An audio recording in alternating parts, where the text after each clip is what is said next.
देखियो अनिल विज जब बोलता है ना, जो बोलता वही होता है इस चुनाव में। ये बयान है हरियाणा के कैबिनेट मंत्री अनिल विज का, जिन्होंने दिल्ली चुनाव को लेकर बड़ा दावा किया है और दिल्ली में आम आदमी पार्टी की हार और बीजेपी की जीत का दावा किया है। देखियो अनिल विज जब बोलता है ना, जो बोलता वही होता है इस चुनाव में। मैं ही बोल रहा था कि बीजेपी की सरकार आएगी और बीजेपी की सरकार आई। किसी एक का बयान बता दो और दिल्ली में भी तुम लिख लो, रिकॉर्ड कर लो, बीजेपी की सरकार आएगी। केजरीवाल का जो कुछ झूठ का उसने तंत्र बुरा हुआ था, उसकी तारें खुल गई।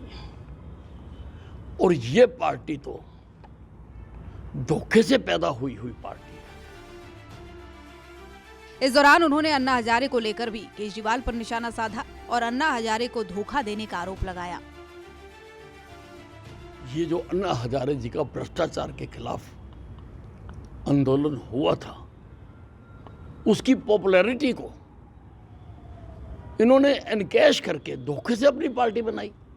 अन्ना हजारे जी के आंदोलन में कहीं पर भी ये एजेंडे में नहीं था कि हम ये सुधार राजनीतिक पार्टी बनाकर लाएंगे, लेकिन कुछ शातिर लोगों ने उस जैसे व्यक्ति के साथ भी इन्होंने छल किया और इन्होंने पार्टी बनाई।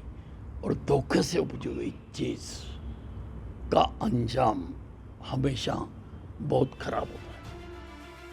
गौरतलब है कि दिल्ली में 5 फरवरी को चुनाव होने हैं। इसे लेकर तमाम पार्टियां दावे कर रही है। अब देखना यह है कि दिल्ली की जनता किसके दावों को अपने वोट से सही साबित करती है। सूर्या समाचार के लिए पानीपत से सुमित भारद्वाज की रिपोर्ट। देखियो अनिल विज जब बोलता है ना, जो बोलता वही होता है इस चुनाव में। ये बयान है हरियाणा के कैबिनेट मंत्री अनिल विज का, जिन्होंने दिल्ली चुनाव को लेकर बड़ा दावा किया है और दिल्ली में आम आदमी पार्टी की हार और बीजेपी की जीत का दावा किया है। देखियो अनिल विज जब बोलता है ना, जो बोलता वही होता है इस चुनाव में। मैं ही बोल रहा था कि बीजेपी की सरकार आएगी और बीजेपी की सरकार आई। किसी एक का बयान बता दो और दिल्ली में भी तुम लिख लो, रिकॉर्ड कर लो, बीजेपी की सरकार आएगी। केजरीवाल का जो कुछ झूठ का उसने तंत्र बुरा हुआ था, उसकी तारें खुल गई।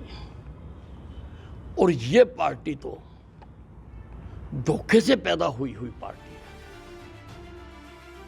इस दौरान उन्होंने अन्ना हजारे को लेकर भी केजरीवाल पर निशाना साधा और अन्ना हजारे को धोखा देने का आरोप लगाया। ये जो अन्ना हजारे जी का भ्रष्टाचार के खिलाफ आंदोलन हुआ था, उसकी पॉपुलैरिटी को इन्होंने एनकैश करके धोखे से अपनी पार्टी बनाई। अन्ना हजारे जी के आंदोलन में कहीं पर भी ये एजेंडे में नहीं था कि हम ये सुधार राजनीतिक पार्टी बनाकर लाएंगे, लेकिन कुछ शातिर लोगों ने उस जैसे व्यक्ति के साथ भी इन्होंने छल किया और इन्होंने पार्टी बनाई।